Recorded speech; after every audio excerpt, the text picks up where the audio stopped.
बैठ जाओ। थोड़ा इस रूम में माइक होगा, लेके आना। स्टाफ रूम में पड़ा होगा।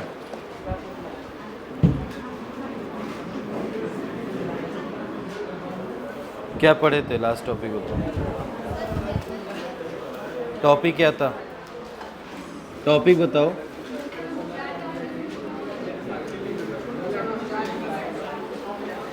Motion of charge, uniform electric field.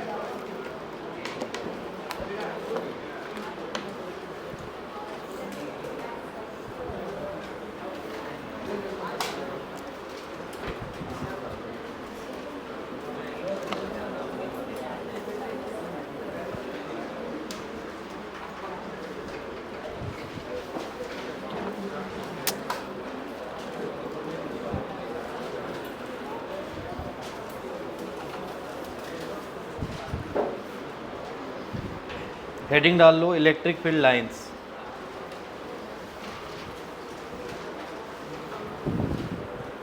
Electric field lines.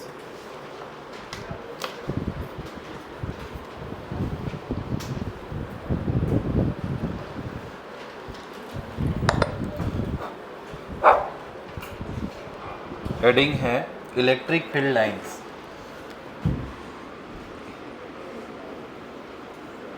EFL। सुनो थोड़ा ध्यान से। पहले पेपर में इलेक्ट्रिक फील्ड लाइन से क्या आता है, इलेक्ट्रिक फील्ड लाइंस की प्रॉपर्टी पूछी जाती है।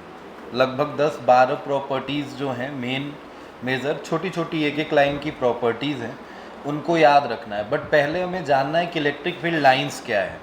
अभी तुमने इलेक्ट्रिक फील्ड पढ़ा था। तुम एक प्लेट बनाते हो जिसमें पॉजिटिव चार्ज और एक निगेटिव चार्ज ऐसे बने हुए हैं, तो बोला जाता है कि इलेक्ट्रिक फील्ड जो है वो पॉजिटिव से निकलता है और निगेटिव की तरफ चलता है, मतलब निगेटिव के अंदर जा रहा है, निगेटिव चार्ज के पास जाता है। तो हम उसके लिए क्या करते हैं, एक इमेजिनरी लाइन अपने दिमाग में मान लेते हैं कि कोई लाइन पॉजिटिव से निकल रही होगी और किसकी तरफ चल रही होगी, निगेटिव की तरफ। ये लाइन तुम्हें दिखाई नहीं दे रही है, तुम बस अपने दिमाग में मतलब एक इमेजिन कर रहे हो, बस एक तुम्हारा हाइपोथेसिस है, परिकल्पना है, बस तुम सोच रहे हो मतलब कि ये लाइन ऐसे कुछ बनी होगी, बट ये लाइन एक्चुअल में है नहीं। इसी इमेजिनरी लाइन को हम नाम देते हैं इलेक्ट्रिक फील्ड लाइन, या लाइन ऑफ फोर्स भी कहा जाता है। अगर तुम इस पे किसी चार्ज को रख देते हो, इसमें मान लो ये जो तुम्हें दिखाई दे रहा है लाइन, इस पे किसी चार्ज को रख देते हो, सपोज दैट -Q चार्ज है, तो क्या ये -Q चार्ज पॉजिटिव प्लेट की तरफ भागने लगेगा? जाएगा। अच्छा, अभी तो दिख रहा था ना कि ये प्लेट है, तो किसकी तरफ जाएगा, -Q की तरफ जा रहा है। क्लियर है? सॉरी, ये -Q है तो प्लस वाले प्लेट की तरफ जा रहा है। बट सपोज करो कि मैं बस केवल इलेक्ट्रिक फील्ड लाइंस बना देता हूँ, ये जिसको तुम इलेक्ट्रिक फील्ड कहते थे, यही ना है इलेक्ट्रिक फील्ड। अब ये इलेक्ट्रिक फील्ड जो है एक्चुअल में ये तुम्हें क्या दिखाई दे रहा है, या तुमने बनाया है, बस इसको बस तुमने इमेजिन करके बना लिया है। कैसे बनाया होगा, मतलब इधर क्या रहा होगा, पॉजिटिव प्लेट, और इधर क्या रहा होगा, नेगेटिव प्लेट। तो ये जो तुमने बना दिया, ये तुम्हारा बस एक हाइपोथेसिस, तुम्हारा इमेजिन है, मतलब इसी इमेजिनरी लाइन को तुमने बोल दिया है इलेक्ट्रिक फील्ड लाइंस। अब इसमें तुम किसी चार्ज को रखोगे, अगर वो पॉजिटिव होगा तो क्या निगेटिव प्लेट की तरफ जाएगा, और अगर वो निगेटिव होगा तो पॉजिटिव प्लेट की तरफ जाएगा, मतलब उसमें फोर्स लगेगा। अगर निगेटिव है तो क्या फोर्स का डायरेक्शन ये होगा, और अगर ये पॉजिटिव है तो फोर्स का डायरेक्शन क्या इधर हो जाएगा, मतलब फोर्स चेंज हो रहा है। और जाहिर सी बात है फोर्स यहीं पे रखने पे लगा है। सपोज करो कि अगर कोई इलेक्ट्रिक फील्ड नहीं होता, मैं चार्ज को बस ऐसे रख देता, तो क्या उस पर कोई फोर्स लगता, नहीं लगता। तो फोर्स आखिर में क्यों लग रहा है, इस लाइन की वजह से ही तो लग रहा है। अगर ये लाइन प्रेजेंट है तो फोर्स अप्लाई हो रहा है, ये लाइन अगर नहीं है तो फोर्स उस पर अप्लाइड नहीं हो रहा है। इसीलिए इसका एक नाम और है जिसको लाइन ऑफ फोर्स भी कहते हैं। मतलब इलेक्ट्रिक फील्ड लाइंस तो नाम है ही है, कहीं कहीं पे बोला जाता है इसको लाइन ऑफ फोर्स, मतलब उसी लाइन पे अगर चार्ज को रख रहे हो तो उस पर एक फोर्स अप्लाइड हो रहा है। ठीक है, तो तुमसे अगर कोई पूछे इलेक्ट्रिक फील्ड लाइंस क्या है, तो एक इमेजिनरी लाइन है जो हम बस इमेजिन करके बना देते हैं, जो कि पॉजिटिव से निकलता है और निगेटिव की तरफ क्या जाता है, मतलब निगेटिव की तरफ टर्मिनेट होता है। ठीक है, अभी लिखवा दे रहे हैं इसमें। बाकी अब मेन मुद्दा है इसके प्रॉपर्टी की, कि इस इलेक्ट्रिक फील्ड लाइंस की कुछ पर्टिकुलर प्रॉपर्टीज़ हैं। ठीक है, तो इसके बाद हमें हेडिंग डालना है properties of electric field line. तो पहले आप इलेक्ट्रिक फील्ड लाइन डालें, उसमें लिखो एक लाइन, बोल रहे हैं, जल्दी लिखिए।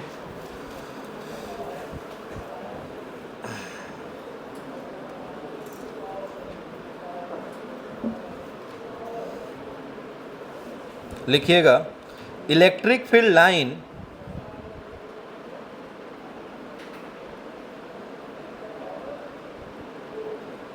Electric field line is in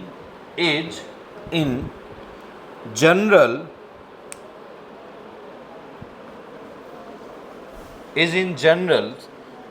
a curve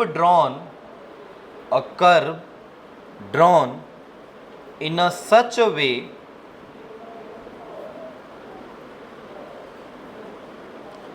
that the tangent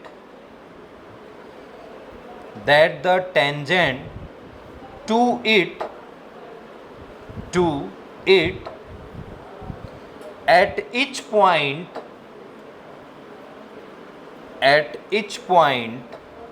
is in direction of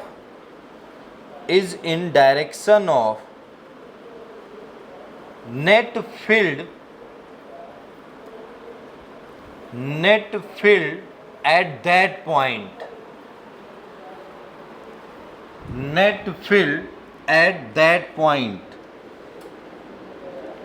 अब एक चार्ज बना लेना प्लस क्यू और उससे इलेक्ट्रिक फील्ड निकाल लेना। अभी टेंजेंट वाली जो बात है अभी आगे समझा रहे हैं, क्या लिखे हो तुम। ये तुमने पॉजिटिव चार्ज लिखा और पॉजिटिव चार्ज से तुमने इलेक्ट्रिक फील्ड बोला गया, इलेक्ट्रिक फील्ड किधर है तो बाहर निकल रही है, तो तुम एक इमेजिनरी लाइन बना दिए, यही imaginary line electric field lines कहलाएगी। नेगेटिव चार्ज है अगर, तो नेगेटिव चार्ज में वो इलेक्ट्रिक फील्ड लाइंस क्या रेडियली इनवर्ड होती है, तो अंदर की तरफ तुमने यहाँ पे एक इलेक्ट्रिक फील्ड लाइंस ऐसे बना लिया। ठीक है, तो ये जो बना है इलेक्ट्रिक फील्ड लाइंस है। अब इसके नीचे हेडिंग डालना प्रॉपर्टीज ऑफ EFL और एक एक करके इसमें लिखना प्रॉपर्टीज ऑफ EFL।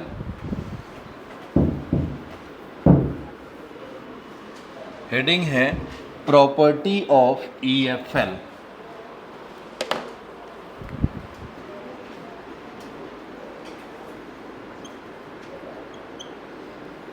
पहला properties,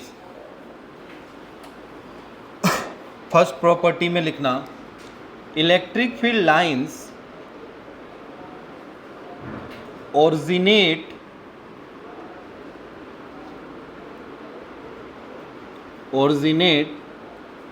from positive charge and terminate at negative charge. ये तो पता ही है सबको, इलेक्ट्रिक फील्ड लाइंस कहाँ से निकलती है, पॉजिटिव चार्ज से, और कहाँ पे टर्मिनेट करती है, नेगेटिव चार्ज पे। ठीक है, दूसरा पॉइंट लिखिएगा, दूसरी property, they do not form a close loop.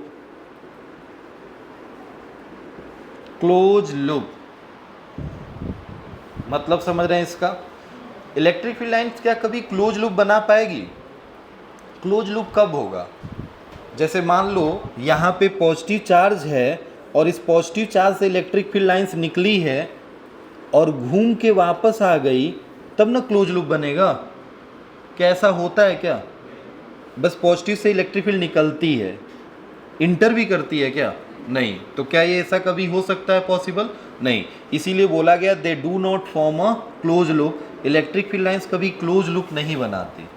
Close loop मतलब समझना, क्लोज लूप मतलब जहाँ से चले हो वहीं पे आना है। ऐसा नहीं कि सर यहाँ पे पॉजिटिव रख लीजिए और यहाँ पे निगेटिव रख लीजिए, या फिर यहाँ पे निगेटिव रख लीजिए, ये घूम के जाएगा पॉजिटिव से और कहाँ घूम के चला आएगा, निगेटिव में। तो ये क्लोज लूप नहीं है। ये दिख रहा है आपको कर्व की तरह, मगर क्लोज लूप नहीं है। क्लोज लूप होता मतलब यहाँ से यहीं पे वापस आना, ठीक है, जहाँ से चले हो वहीं पे वापस आना। तीसरा लिखना, थर्ड प्रॉपर्टीज। अब इसमें हर एक चीज़ मैं वो नहीं कर रहा हूँ, थर्ड प्रॉपर्टी लिखना। तीसरी प्रॉपर्टी है इलेक्ट्रिक फील्ड लाइंस, या लिखना they do not terminate in free space. कभी ये फ्री स्पेस में टर्मिनेट नहीं होते। They do not terminate in a free space, ठीक है। इसका मतलब समझ रहे हो? जैसे मान लो यहाँ पे तुमने कोई चार्ज बनाया है, तो तुमने इलेक्ट्रिक फील्ड लाइन इससे बना दी। कितना बड़ा बनाओगे? जितनी बड़ी तुम्हारी कॉपी है उतनी बड़ी बनाओगे, या तुम्हें जितने की ज़रूरत है, बस तुम्हें दिखाना है, क्योंकि ये तो इमेजिनरी लाइन है। तो क्या वो टर्मिनेट हो जाएगी कहीं पे? नहीं, मतलब उसको तुम इतना बड़ा भी बना सकते हो, बट हमें ज़रूरत नहीं। हमें तो बस इमेजिन करना था कि इलेक्ट्रिक फील्ड लाइन बाहर निकल रही है, तो मुझे जितने की ज़रूरत होगी उतने की बनाएंगे। हमें इतने की ज़रूरत है, मैं इतना ही बड़ा बनाऊंगा। मुझे छोटे की, इससे भी छोटे की ज़रूरत है, मैं इससे भी छोटा बनाऊंगा। मतलब इलेक्ट्रिक फील्ड लाइन इससे, इसका मतलब ये नहीं कि यहीं पर ख़त्म हो गई है, ये स्पेस में और भी चल रही है, बट हमें बस नीड इतने की थी, मैंने इतनी बना दी, ठीक है। तो electric field lines do not terminate in a free space. चौथा पॉइंट लिखिएगा, फोर्थ पॉइंट बोल रहे हैं, लिखिएगा, जल्दी लिखो। The number of EFL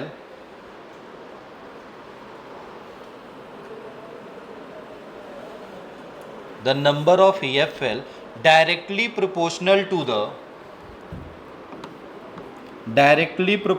to the magnitude of charge.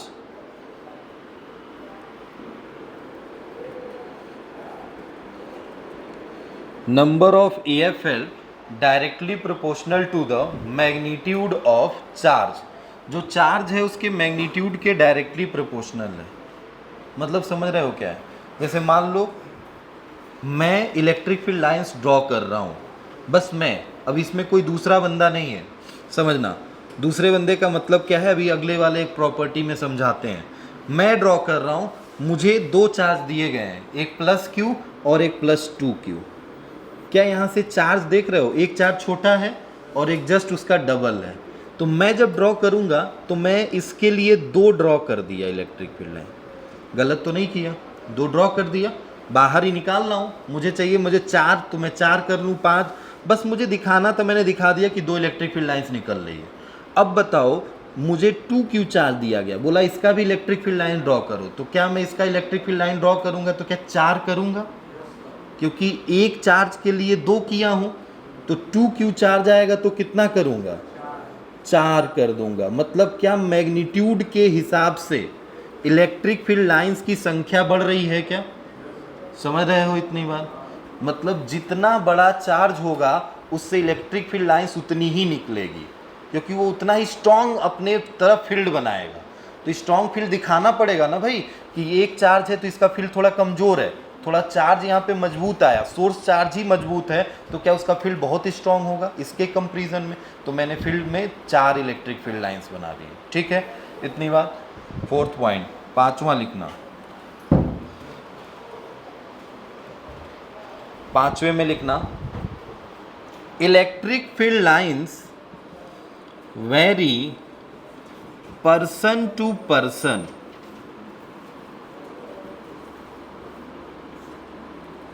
but its density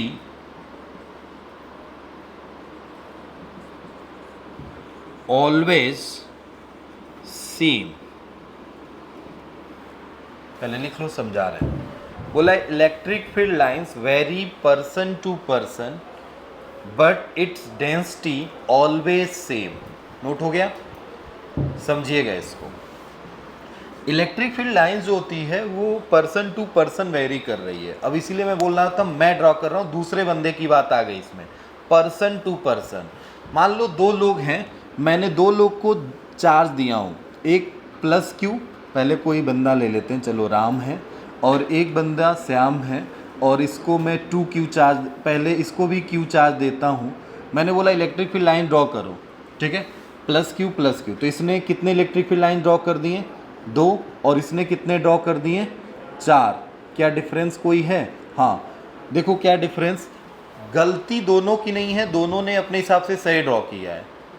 ये अलग बंदा है तो इसने एक चार्ज के लिए 2 ड्रॉ कर दिया है, और ये अलग बंदा है तो इसने एक चार्ज के लिए 4 ड्रॉ कर दिया है।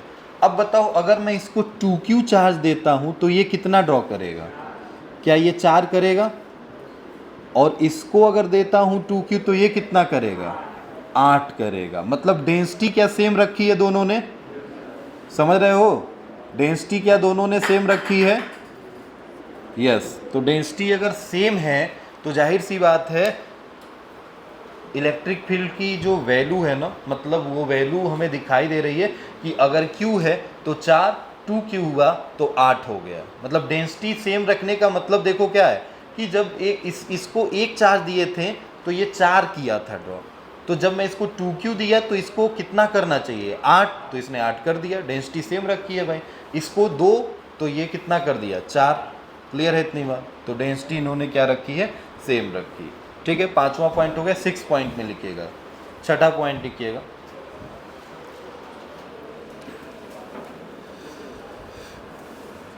इलेक्ट्रिक फील्ड लाइंस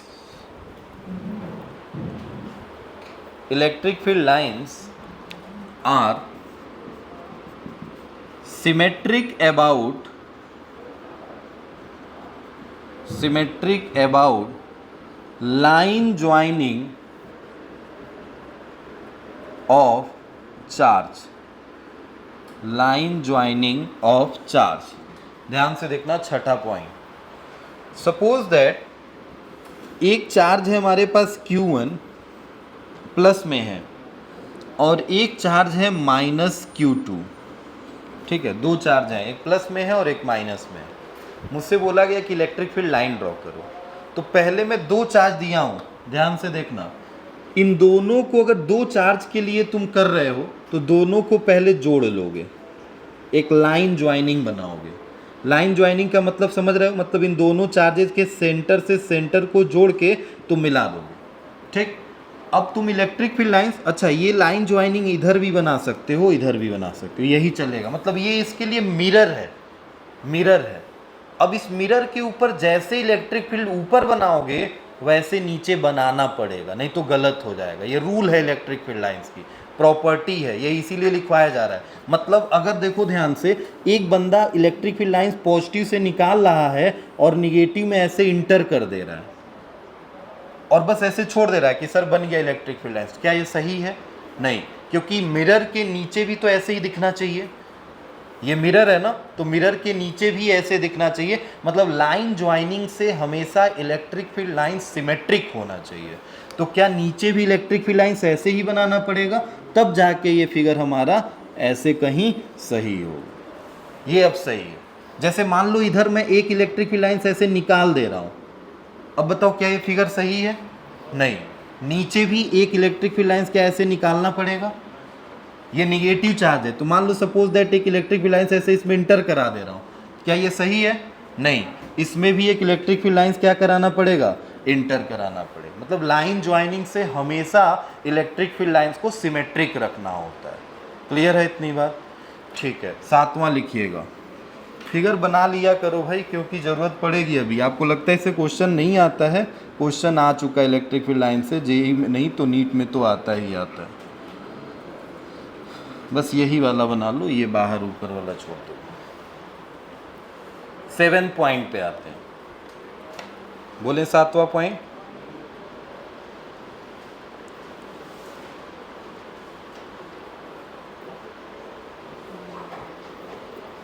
सातवां पॉइंट लिखिएगा।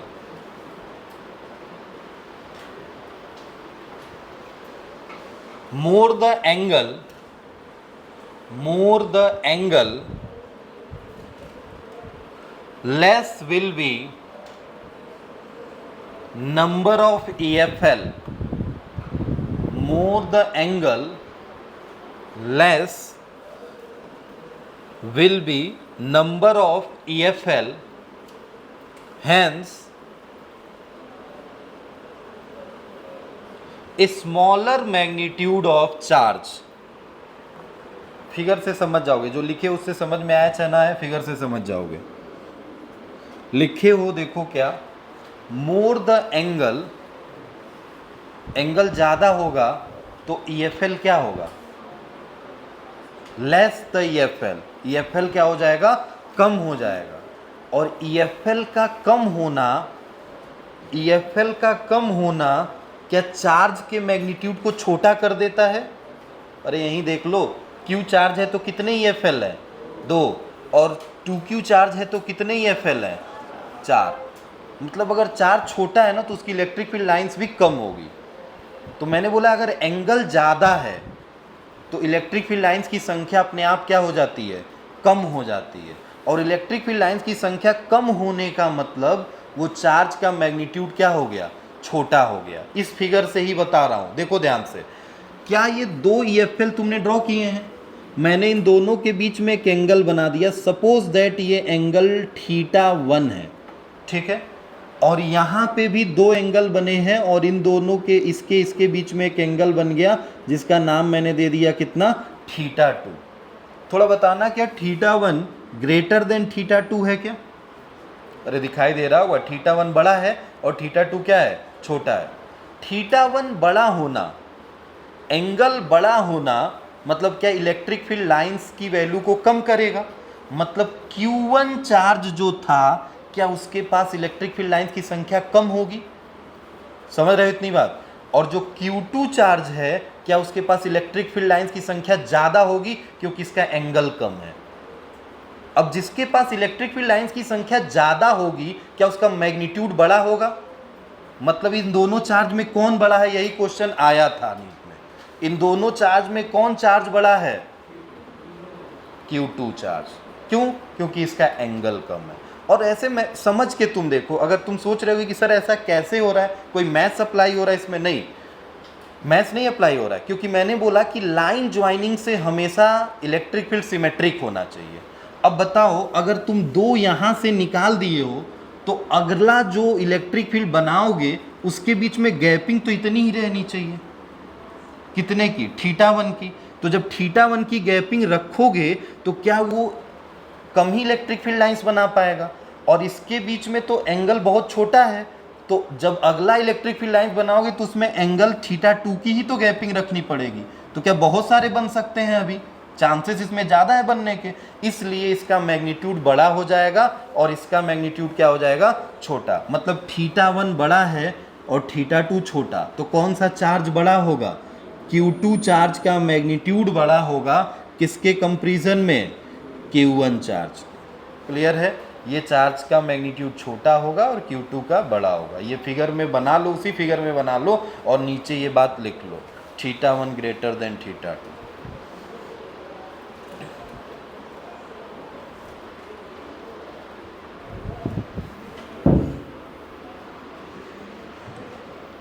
हो गया?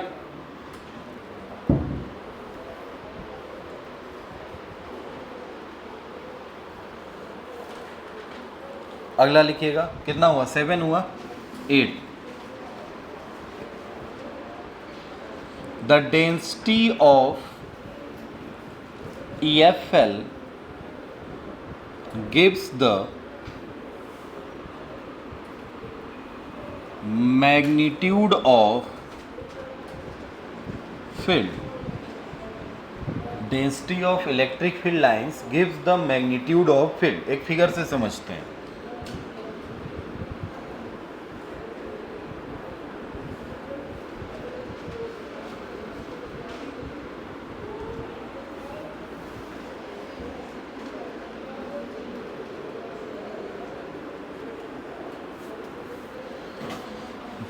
ये इलेक्ट्रिक फील्ड लाइंस है, नॉन यूनिफॉर्म इलेक्ट्रिक। तुम सोच रहे हो सर इलेक्ट्रिक फील्ड लाइंस आप तो सीधा सीधा बनाते थे, भी ऐसे क्यों बनने लगा? क्योंकि हम यूनिफॉर्म ही केवल पढ़े हैं, हमारे सिलेबस में केवल यूनिफॉर्म इलेक्ट्रिक फील्ड है, नॉन यूनिफॉर्म बहुत कम है। तो ये electric field lines non uniform है, और नॉन यूनिफॉर्म मतलब पैरेलल नहीं होगा लाइन, ऊपर नीचे कैसे भी हो सकता है, ठीक है। अब ध्यान से देखो, इसमें मैं 3 पॉइंट कंसीडर कर रहा हूँ, एक पॉइंट यहाँ पे, एक पॉइंट यहाँ पे और एक पॉइंट यहाँ पे, ए बी सी, ठीक। थोड़ा ध्यान से देखो कहाँ पे सबसे ज़्यादा घना इलेक्ट्रिक फील्ड लाइंस दिखाई दे रहा है, क्या ए पे दिखाई दे रहा है, और उससे थोड़ा सा कम सी पे, और सबसे कम घना कहाँ है, घना मतलब डेंस, जो यहाँ पे डेंस दिख रहा है, ये डेंस यहाँ पे थोड़ा सा बिखरा बिखरा है, तो जाहिर सी बात है इसमें डेंसिटी इलेक्ट्रिक फील्ड लाइंस की कम है, और डेंसिटी कम होना मतलब इलेक्ट्रिक फील्ड बहुत स्ट्रॉन्ग नहीं है यहाँ पे इलेक्ट्रिक फील्ड क्या है, कमज़ोर है। सबसे ज़्यादा स्ट्रॉन्ग इलेक्ट्रिक फील्ड कहाँ पे रहा होगा, ए पे, तो वही लिखा हूँ, the density of EFL, density जो है इलेक्ट्रिक फील्ड लाइंस की, वो क्या देती है, मैग्नीट्यूड ऑफ द फील्ड, मतलब उस फील्ड के मैग्नीट्यूड की जानकारी देती है। अब मैं आपसे पूछूं कि इलेक्ट्रिक फील्ड्स का मैग्नीट्यूड सबसे ज़्यादा कहाँ होगा, तो ए का, उससे छोटा कहाँ का होगा, सी का, और सबसे कमज़ोर फील्ड कहाँ होगा, बी पे। क्या ये रिलेशन बना सकते हो, यहाँ पे समझ रहे हो, तो ये फिगर देख के ऐसे तुम बता सकते हो। नेक्स्ट लिखिएगा, 8वां फिगर बना लो।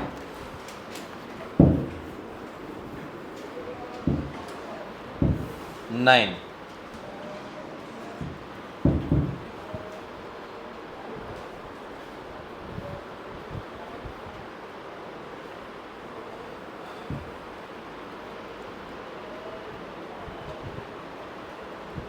हो गया, 9 में लिखिएगा, the tangent of electric field lines give the direction of electric field at that point।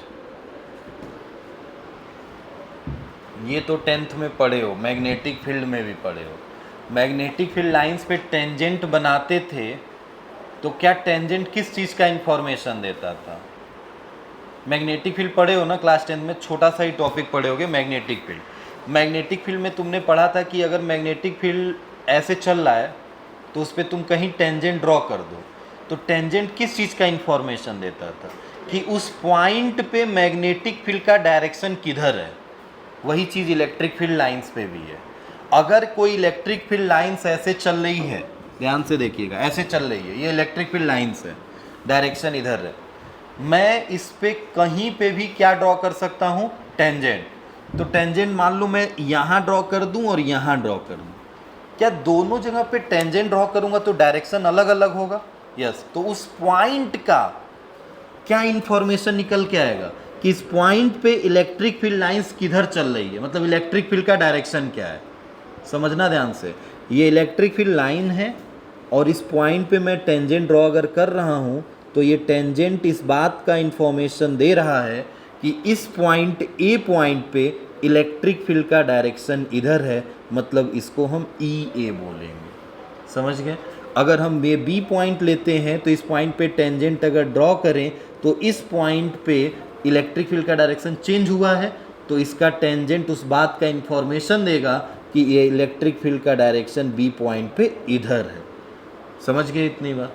मतलब वही चीज़ लिखा है, the tangent of EFL, tangent of EFL gives the direction of a electric field at that point. उसी point का बस information देगा, पूरे electric field lines का इंफॉर्मेशन नहीं दे रहा है, बस उसी पॉइंट का इंफॉर्मेशन देगा कि उस पॉइंट पे फील्ड का डायरेक्शन क्या रहा होगा, समझ गए इतनी बात, ठीक है, लिख लो। इससे एक बहुत इंपॉर्टेंट प्रॉपर्टीज निकल के आती है, जो कि अगली है 10वीं प्रॉपर्टी। क्या, electric field lines never intersect each other. क्यों, क्योंकि टेंजेंट आ गया तो जाहिर सी बात है वो कहानी आएगी, याद होगा मैग्नेटिक फील्ड में भी, magnetic field lines never intersect each other, तो उसमें भी तो यही बोलते थे आप, इसमें भी वही बोलोगे। क्या है अगली property, EFL never intersect each other. ठीक है, एक दूसरे को इंटरसेक्ट नहीं करेंगे। क्यों नहीं करेंगे, रीजन क्या है, तो रीजन है टेंजेंट उसका। ध्यान से देखो, एक EFL इधर चल रहा है, सपोज दैट मान लो 2 EFL एक दूसरे को इंटरसेक्ट कर लिए हैं आपके हिसाब से, तो क्या होगा, क्या ये सही है, नहीं। क्यों, क्योंकि जहां पे ये इंटरसेक्ट करेंगे वहां पे एक पॉइंट कंसीडर कर लेते हैं। अब बताओ, इस पॉइंट पे मैं टेंजेंट ड्रॉ करूंगा तो क्या एक टेंजेंट इधर चलेगा, और इसी पॉइंट पे टेंजेंट एक इसके लिए क्या इधर चलेगा, चलेगा ना ऐसे। अब बताओ, एक ही पॉइंट था A और इस A पॉइंट पे 2 टेंजेंट है, मतलब एक बार इलेक्ट्रिक फील्ड का डायरेक्शन इधर है और एक बार इधर है, क्या ये पॉसिबल है, नहीं। मतलब एक ही पॉइंट पे 2 टेंजेंट कभी ड्रॉ ही नहीं हो सकते। पॉइंट ऑफ कांटेक्ट से तो केवल एक ही टेंजेंट ड्रॉ होता है, यहाँ पे हमने एक पॉइंट ऑफ कांटेक्ट लेके कितने टेंजेंट ड्रॉ कर दिए, 2, तो ये पॉसिबल नहीं है, कॉन्ट्राडिक्शन है। मतलब ये 10वां पॉइंट हमारा सही होगा, EFL कभी एक दूसरे को इंटरसेक्ट नहीं कर सकता। क्लियर है इतनी बात। रीजन पूछा जाता है तो रीजन याद रखिएगा, क्योंकि एक पॉइंट से कभी 2 टेंजेंट ड्रॉ नहीं कर सकते। और टेंजेंट क्या इंफॉर्मेशन देता है, उस पॉइंट के इलेक्ट्रिक फील्ड के डायरेक्शन का इंफॉर्मेशन देता है। ठीक है, अगला पॉइंट लिखिएगा 11 पॉइंट बोल रहे हैं, लिखिएगा।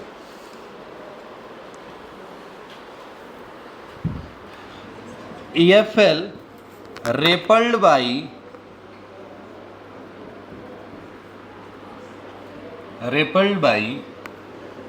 positive charge and attract by negative charge। Electric field lines क्या होती है ना, रेपल्ड की जाती है पॉजिटिव चार्ज से, और निगेटिव चार्ज से क्या होती है, अट्रैक्ट होती है। मतलब समझिएगा, सपोज करिए यहाँ पे मैं पॉजिटिव चार्ज नहीं रखा हूँ, या चलो रख देता हूँ, और यहाँ पे निगेटिव चार्ज रख दूँ। अब मुझे इलेक्ट्रिक फील्ड लाइंस ले जानी है ऐसे, इलेक्ट्रिक फील्ड लाइंस ले जानी है ऐसे। बताओ, क्या इलेक्ट्रिक फील्ड लाइंस ऐसे जा रही है, जाएगी ऐसे, मगर क्या इसे पास करेगी, नहीं। Positive charge electric field lines को क्या कर देगा, रेपल करेगा। मतलब इलेक्ट्रिक फील्ड लाइंस ऐसे जाके ऐसे मुड़ने लगेगी।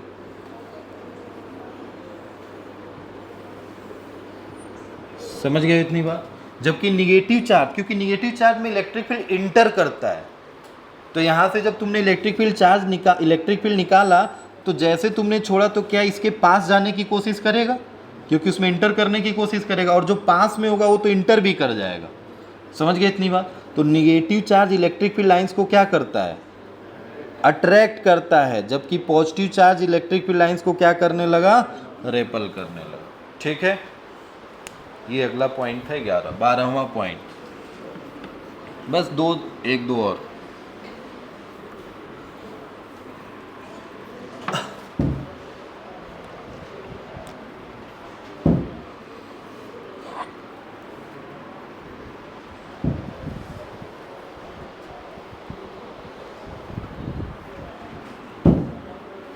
Electric field lines make a form a smooth curve, not a sharp corner। Electric field lines एक स्मूथ कर्व बनाती है, कभी वो कॉर्नर नहीं बनाती। ये उसकी एक प्रॉपर्टी है। क्या है इसका मतलब इसका भी समझिए। प्लस क्यू है, माइनस क्यू है। बताइए, एक लाइन ज्वाइनिंग बना दिए, लाइन ज्वाइनिंग से मैं इलेक्ट्रिक फील्ड निकाला, तो मैं कैसे भी निकाल सकता हूँ, मैं ऐसे निकाल दिया, ठीक। और एक मैं ऐसे भी निकाल दिया। 1 वाला सही है कि 2 वाला, 1, क्योंकि फर्स्ट इसलिए सही है बिकॉज यहाँ पे इलेक्ट्रिक फील्ड लाइंस अभी प्रॉपर्टी में आपने देखा कि हमेशा क्या बनाता है, स्मूथ कर्व बनाता है। क्या शार्प कॉर्नर बनाएगा वो, नहीं। ये शार्प कॉर्नर दिख रहा है आपको, यहाँ पे एकदम शार्प बनता हुआ कॉर्नर मिल रहा है। क्या ये सही है, नहीं। सेकेंड एक गलत है, इसलिए फर्स्ट इसमें इलेक्ट्रिक फील्ड लाइंस की प्रॉपर्टी को फॉलो कर रहा है, ये सही है। क्लियर है इतनी बात। 12 हुआ, 13।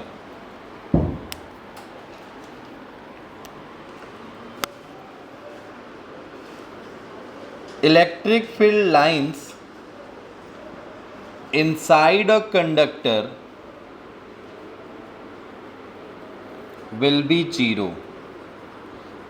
ये अभी गॉस थ्योरम आगे पढ़ोगे तब बताएंगे, बस इतना समझ जाओ कि electric field lines inside a conductor, किसी कंडक्टर के अंदर इलेक्ट्रिक फील्ड लाइंस हमेशा क्या होती है, जीरो होती है। ठीक है, 13 हो गया, 14 भी लिख लो, 14 एंड 15, फिर 14 15 दो कर लेते हैं, चलो 14 में लिख लो।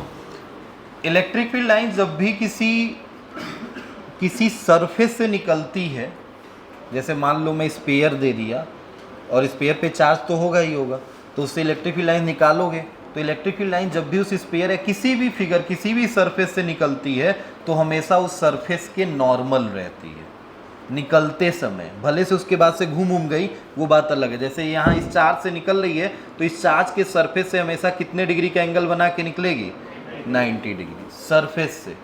समझना, ये चार्ज तो सरफेस नहीं था ना, चार्ज तो एक छोटा सा पॉइंट चार्ज था, सरफेस का मतलब स्पेयर ले लो।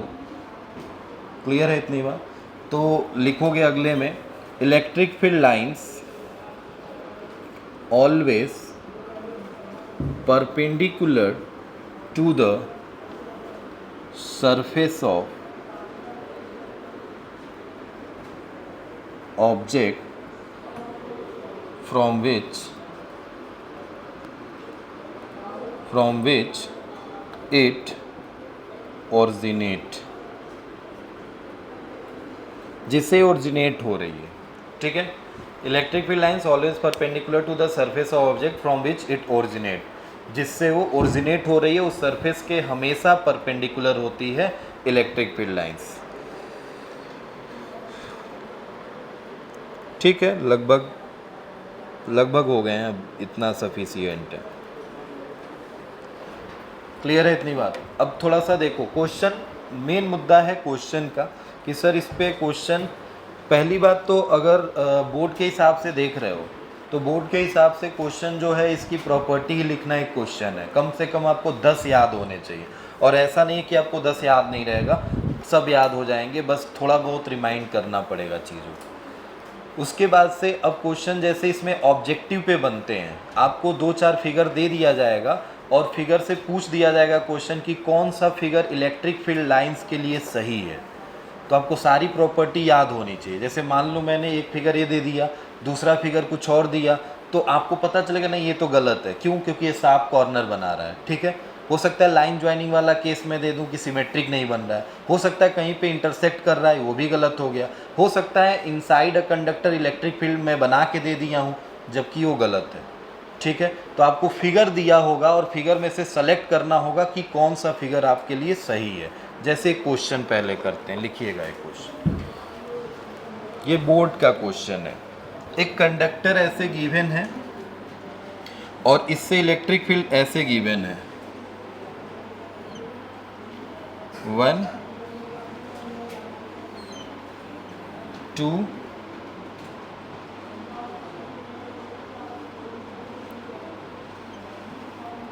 3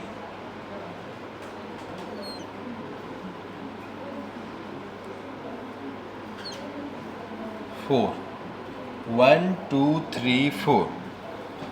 फिगर बना लो फिर क्वेश्चन लिखो, फिगर बना लो और फिर क्वेश्चन लिखो। बन गया?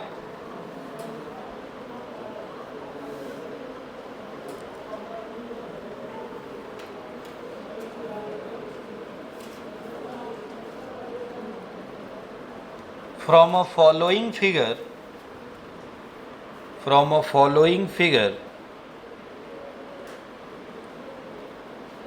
which part is follow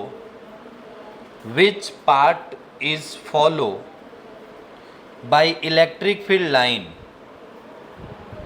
Which part is follow by electric field lines? Option है 1 2 3 4, चारों में से कौन सा सही है? Which part is follow the electric field lines? जल्दी बताओ, बोर्ड में क्वेश्चन आया है, क्या है क्वेश्चन? कर नहीं पाओगे, इलेक्ट्रिक फील्ड लाइंस पता होगी तभी कर पाओगे। ध्यान से देखो, पहली बात स्पेयर है, थोड़ा सा इलिप्स की तरह दिख रहा है, बट मान लेते हैं स्पेयर है, ठीक है। और अगर ये स्पेयर है तो स्पेयर से तुम्हें पता है कि इनसाइड तो इलेक्ट्रिक फील्ड लाइंस हो ही नहीं सकती, क्योंकि स्पेयर कंडक्टर है। और उसने कुछ स्पेशल इंफॉर्मेशन नहीं दिया है कि कंडक्टर भी देखो दो तरह के होते हैं, एक कंडक्टिंग एक नॉन कंडक्टिंग, ठीक है। अभी आगे हमें पढ़ना है इनके बारे में, कंडक्टिंग नॉन कंडक्टिंग, जब गॉस थ्योरम पढ़ेंगे। तो अभी फिलहाल में ये जो स्पेयर हमें दिखाई दे रहा है, इसमें स्पेशल इंफॉर्मेशन नहीं था, तो मैंने मान लिया कि इसके इनसाइड इलेक्ट्रिक फील्ड तो जीरो होंगे। तो कौन कौन से गलत हो गए? फर्स्ट और सेकेंड गलत हो गए, क्योंकि अंदर इलेक्ट्रिक फील्ड लाइंस कभी ड्रॉ नहीं कर सकते। बस आया थर्ड पे एंड फोर्थ पे। अब थोड़ा देखो थर्ड एंड फोर्थ के हिसाब से, इलेक्ट्रिक फील्ड लाइंस जब भी किसी भी ऑब्जेक्ट से निकलती है, ओरिजिनेट होती है या उसमें इंटर करती है, जो भी कह लो, तो हमेशा उसके सरफेस के परपेंडिकुलर होती है, ठीक है। तीसरा वाला गलत हो गया, क्यों? क्योंकि उसके सरफेस के परपेंडिकुलर तभी होगा जब उसके सेंटर से पास करेगा, क्योंकि वो स्फीयर है। अरे भाई सर्कल का रूल लगेगा, सर्कल से, ये सर्कल है तो सर्कल के यहाँ से जाने वाली लाइन क्या परपेंडिकुलर होगी क्या सरफेस के? नहीं, जब तक लाइन कहाँ से न पास करे, सेंटर से। सेंटर से पास करेगी लाइन तभी उसके सरफेस पे परपेंडिकुलर होगी। तो क्या ये दिख रहा है, ये तो एज्यूम हो रहा है ना कि कहाँ जा सकती है ये, क्या सेंटर से जा सकती है? और क्या ये लाइन भी कहाँ से आई होगी? सेंटर से। तो क्या जाहिर सी बात है सरफेस पे कितने डिग्री का एंगल बना रही होगी? 90। मतलब ऑप्शन नंबर कौन सा सही है? 4, ठीक है। थर्ड वाला गलत है। थर्ड वाला तब सही होता जब एकदम बीचों बीच से मैं निकालता, क्योंकि तब वो सेंटर से जाती। क्लियर है इतनी बात? तो आपको एक एक प्रॉपर्टी इसीलिए मैं बोल रहा हूँ याद होना चाहिए। नेक्स्ट एक क्वेश्चन और लिखो थोड़ा,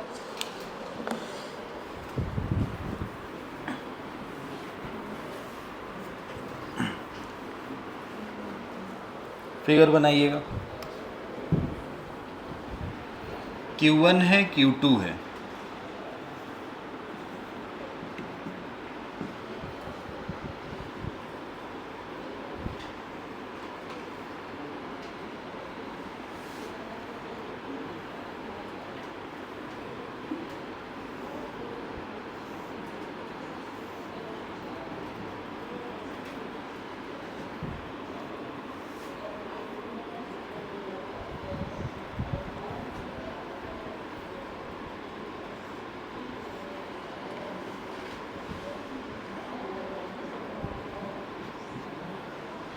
ऑप्शन है Q1 is greater than Q2,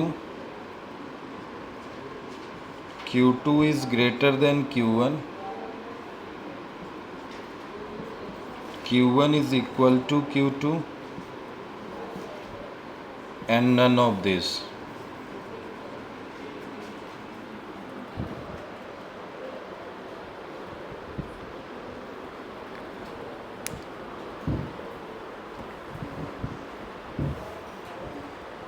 बोला है Q1 इज Q1 बड़ा है, Q2 बड़ा है, Q1 Q2 इक्वल है और नन ऑफ दिस, ठीक है। 4 ऑप्शन है, फिगर आपको दे दिया गया है, देख के आप बता सकते हैं। बताइए।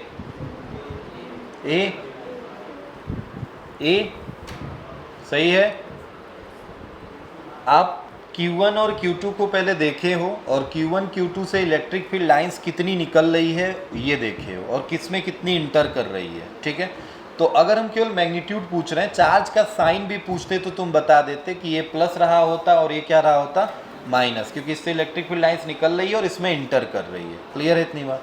अब मैग्नीट्यूड में आए तो मैग्नीट्यूड जो डायरेक्टली प्रोपोर्शनल होता है इलेक्ट्रिक फील्ड लाइंस के, पढ़ा है आपने, number of EFL is directly proportional to the magnitude of charge. तीसरी या चौथी प्रॉपर्टी आपने पढ़ी। तो इसमें से ध्यान से देखो Q1 से कितने इलेक्ट्रिक फील्ड लाइंस निकल रहे हैं? 1 2 3 4 5 6 7 8 9 10 11 12 इलेक्ट्रिक फील्ड लाइंस निकल रहे हैं और इसमें कितने इंटर कर रहे हैं?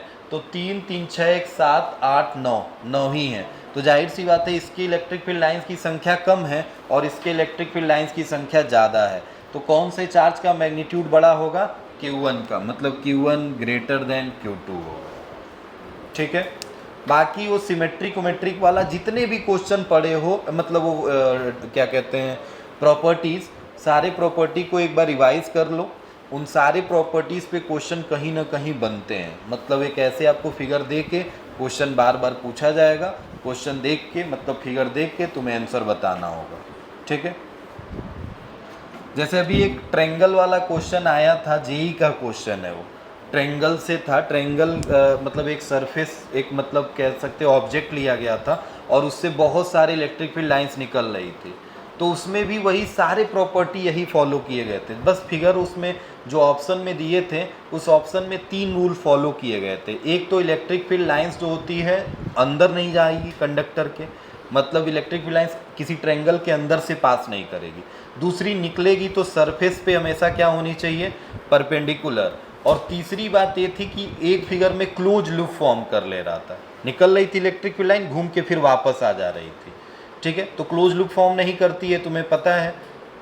अब उसमें से जो इन 3 प्रॉपर्टी को पढ़ा होगा, 4 प्रॉपर्टी को, उसने करेक्ट ऑप्शन देख के उसमें से सही किया होगा। तो आपको पूरी जितनी भी प्रॉपर्टी पढ़ाई गई है एक बार रीड कर लीजिएगा अच्छे से। फिगर आप देख के तुरंत बता दोगे कि सर ये सही है, ये गलत है। चलिए नेक्स्ट हेडिंग डालिए। हेडिंग डालिए अब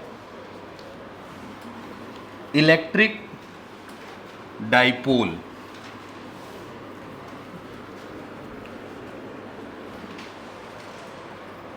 इलेक्ट्रिक डाइपोल,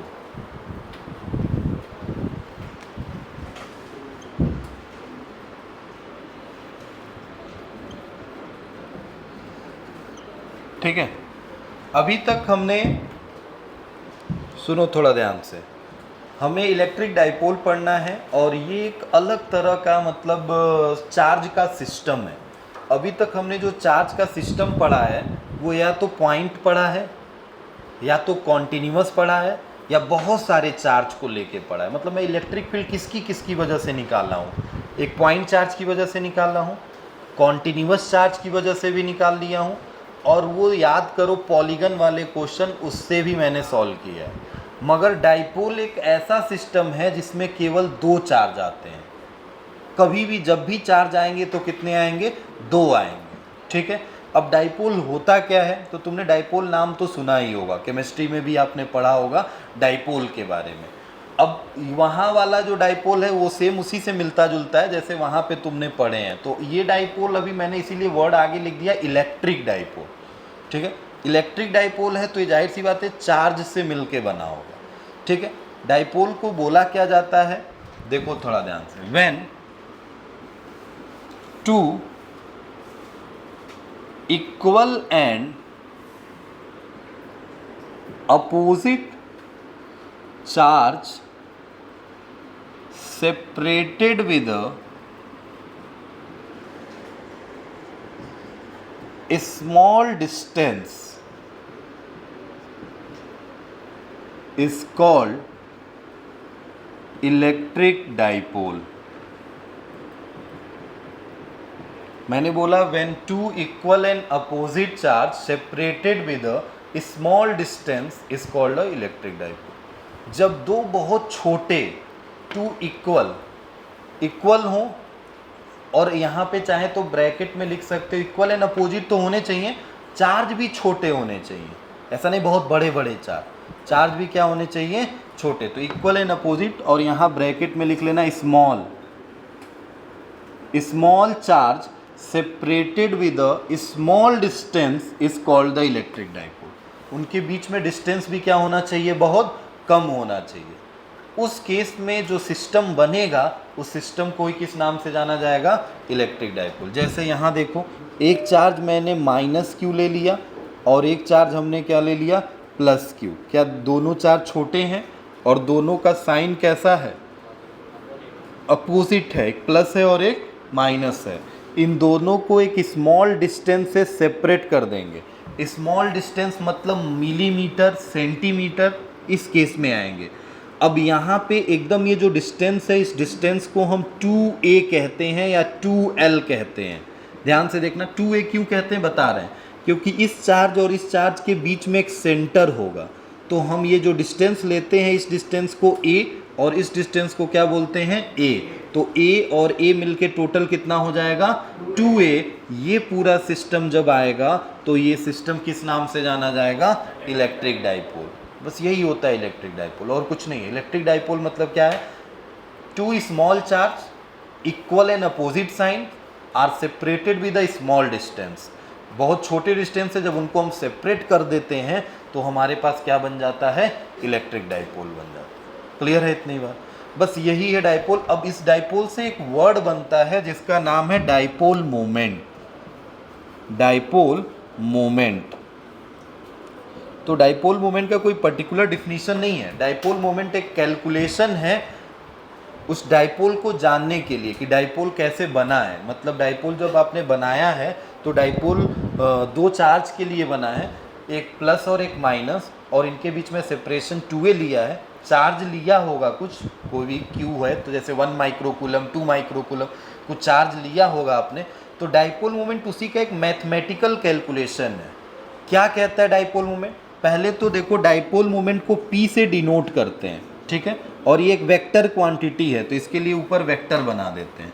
डाइपोल मोमेंट क्या होता है, तो होता है इन दोनों चार्ज में देखो एक चीज़ कॉमन है कि ये दोनों चार्ज का मैग्नीट्यूड क्या रहना चाहिए, सेम। ऐसा नहीं कि Q रहे और दूसरा 2Q हो जाए, नहीं, लिखा है मैंने 2 इक्वल एंड अपोजिट। अगर ये 2Q है तो ये भी क्या होना चाहिए, 2Q होना चाहिए, बट एक प्लस तो दूसरा क्या होना चाहिए, माइनस। समझ रहे हो इतनी बात।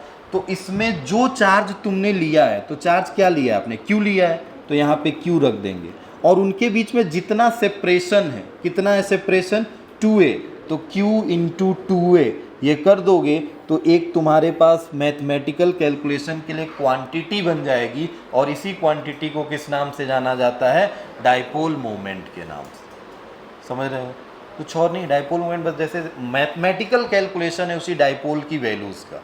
तो कैसे हम उस वैल्यू को कैलकुलेट करेंगे, तो मैं जो चार्ज लिया था उस चार्ज को रखा और उनके बीच में जो सेपरेशन था उस सेपरेशन से उस चार्ज में मल्टीप्लाई कर दिया, जो वैल्यू निकल के आई वो डाइपोल मोमेंट कहलाई।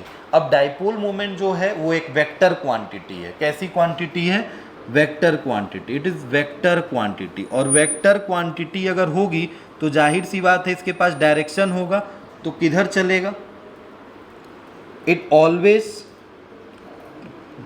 ऑलवेज ट्रेवल फ्रॉम, बोलो भाई कहाँ से कहाँ, निगेटिव टू पॉजिटिव। ये हमेशा निगेटिव से निकलती है और कहाँ चलती है, पॉजिटिव की तरफ। डाइपोल मोमेंट अब पूछा जाएगा कैसी क्वांटिटी है, वेक्टर क्वांटिटी। कहाँ से डाइपोल मोमेंट निकलेगा, निगेटिव से, और कहाँ चलेगा, पॉजिटिव। मतलब इसका डायरेक्शन निगेटिव से पॉजिटिव की तरफ होता है हमेशा। डाइपोल मोमेंट का डायरेक्शन, जैसे मान लो ये सिस्टम दे दिया तो इसमें डाइपोल मोमेंट किधर चल रहा होगा, निगेटिव से पॉजिटिव। ये P का डायरेक्शन है। समझ गए इतनी बात। डाइपोल मोमेंट हमेशा निगेटिव से निकलता है और पॉजिटिव की तरफ चलता है। यूनिट बताना कितना होगा, इसका यूनिट होगा चार्ज का कितना, कूलम, और डिस्टेंस है ये तो कितना होगा, मीटर। तो कूलम मीटर, सेंटीमीटर नहीं है ये, कूलम मीटर जो है ये हमारी यूनिट है किसकी, डाइपोल मोमेंट। क्लियर है, बस इसको इतना नोट करो। अब इसकी हमें यूज करना है, इसलिए बस हम इसको थोड़ा सा जानकारी लेनी है कि डाइपोल मोमेंट क्या होता है। मेन इसका तो हमें यूज़ करना है इलेक्ट्रिक फील्ड निकालने का।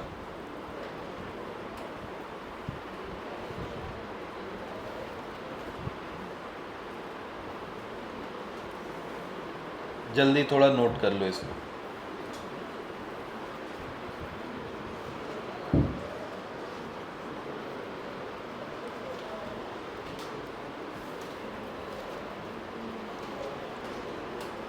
हो गया,